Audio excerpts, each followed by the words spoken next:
Okay, how we doing, folks? Rich Van Tassel with you. It is Tuesday, February 14th, 2017. We got some flash news alert for you.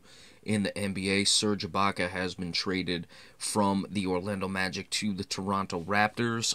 Terrence Ross and a first-round pick going from the Raptors to the Magic. So just looking at Serge Ibaka first, we'll give you the numbers.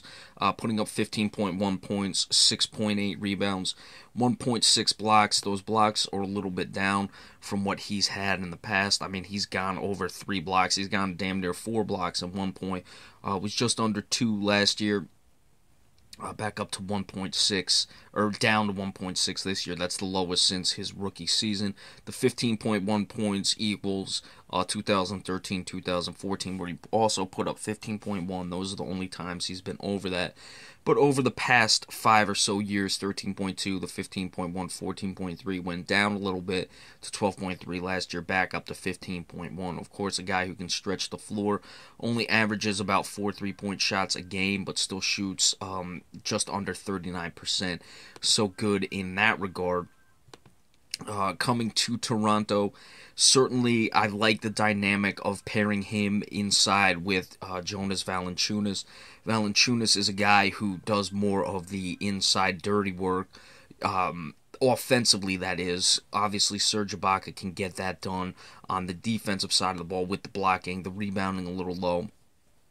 But he can do that as well. So can Valanciunas. Valanciunas is a good rebounder, but offensively, now you have a guy who can stretch the floor. And I really like the dynamic, not just with Jonas Valanciunas, but with DeMar DeRozan especially. Obviously, Kyle Lowry is very good. He will benefit from this, don't get me wrong, but DeMar DeRozan is a guy who can shoot very well from the 20 foot, the 15 to 20 feet range. So when you have a guy like a Serge Ibaka in a pick and roll in that situation, you can certainly exploit defenses a lot more. You have to obviously help a little less on DeRozan coming off the screen because you have a guy who can stretch the floor, pop out, and shoot a three-point shot.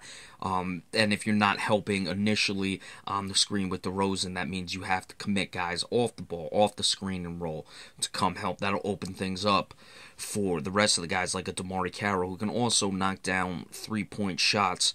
Kyle Lowry will also benefit in the pick and roll, just to a lesser extent, but everything still applies in that regard. Now, they did give up Terrence Ross. I've always liked Terrence Ross, a guy only putting up just over 10 points per game. In 20 minutes, though, a little over 20, just shy of 22.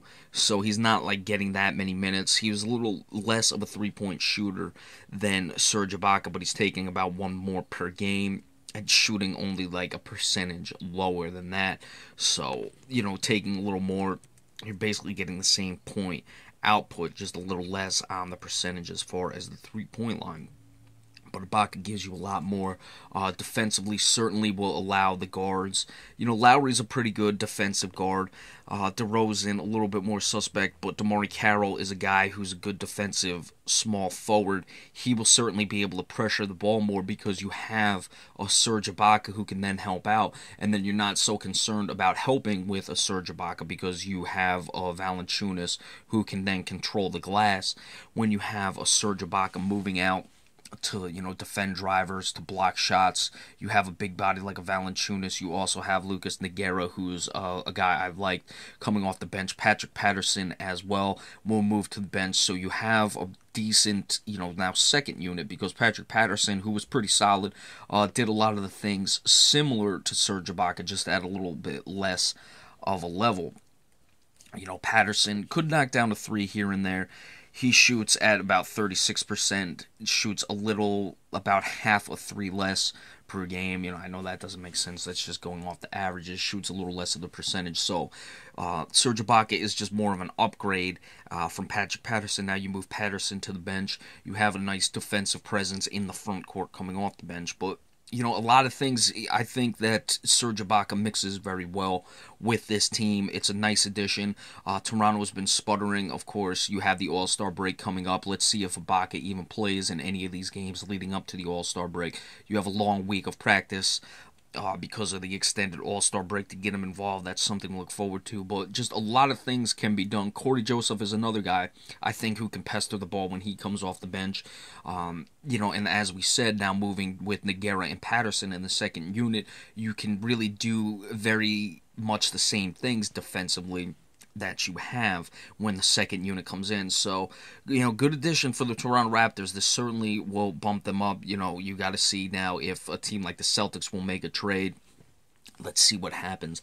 As far as Washington making a trade, obviously they may do it now because Toronto really upgraded themselves, but Washington isn't really a team that I see where there can be that much more improvement with these guys. I think that the roster they have is essentially the best it's going to get for them. The Celtics certainly have things that they can improve on, such as a defensive rebounder, but other than that, the Celtics are playing very well, as are the Washington Wizards. I expect this trade to give something a bit of a shot in the arm to the Toronto Raptors, and let's see what happens moving forward from there. But the things I like a lot, the offense, especially with DeMar DeRozan, Kyle Lowry to a lesser extent, coming off the screen and roll. It's really going to force teams. It's really going to stretch teams, not only on the initial pick and roll, but the help defense that goes around that with a guy stretching the floor. And defensively, of course, it'll allow the DeMarre Carrolls, the Kyle Lowrys to pressure the ball more and allow a guy to come help, because you still have another guy in Jonas Valanciunas who can rebound the basketball, or vice versa, but Ibaka's obviously the better shot blocker. So they do lose Terrence Ross, a slasher, a guy who was very similar as far as the three-point production, but you gotta like this trade as an upgrade for the Toronto Raptors moving forward. Alright, so that's it for now. Remember, we appreciate all subscriptions, any other flash news alerts that come across. We don't know if there'll be any more trades, but we'll certainly get those to you, so be sure to stay tuned for that. Thank you all so much. We'll see you later.